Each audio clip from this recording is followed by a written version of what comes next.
Tips and Tales, episode 5.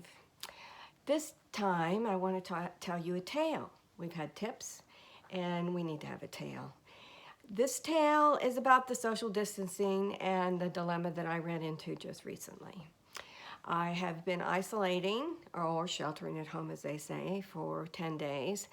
And part of this was because I'm not able to be with my companion and partner right now because we had goofed up on the isolating. He wasn't isolated, I was isolated, and so then we're staying away from each other so we don't get each other sick.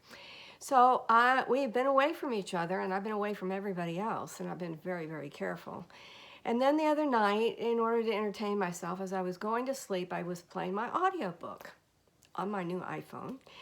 And the volume was pretty loud, and so I thought, I've got to turn this down. I've got to turn this down. It's just way too loud. So I reached over to my bedside table and started trying to turn it down, and it wasn't turning down. It wasn't turning down.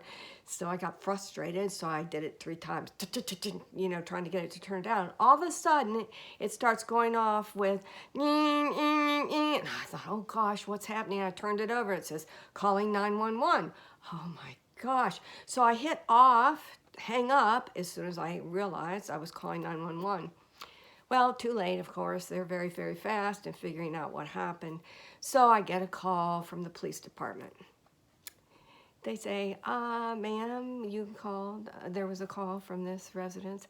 And I said, oh, I'm so sorry. I'm so sorry. I goofed up. I was trying to fool with my phone and I accidentally called 911 and there's not an emergency at all.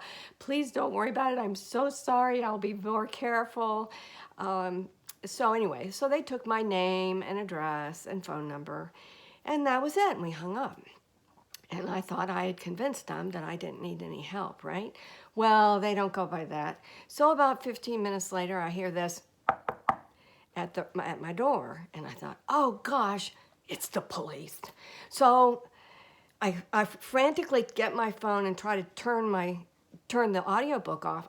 I'm so nervous. I can't get the audiobook to go off. So on and on she's going, reading me this story. And the police are knocking at the door. And I'm going, wait just a minute, because I can't have this audiobook going while I'm going to the door. So finally I got the audiobook off.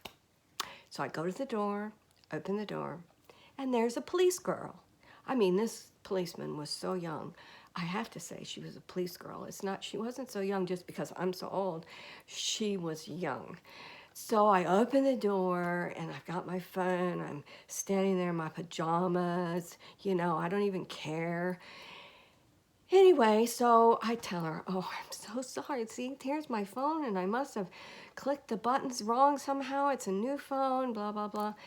And she said, oh, ma'am, it's okay. It happens all the time. We just have to send someone out to check. So that was it. We shut the door. I went back to bed. I lay there.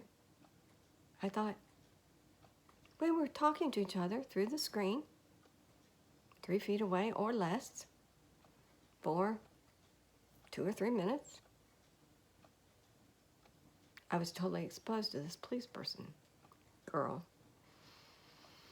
Now, if you could avoid a population that might be carriers right now, you would want to avoid healthcare workers and policemen. So here I am, lying in bed thinking, wow, now I'm exposed. Maybe, maybe not. I won't know for 2 weeks. So it's another 2 weeks before I can find out. And that's my tale. Hope you're doing okay with your distancing. See you soon on Tips and Tales from the Four Sisters. Bye.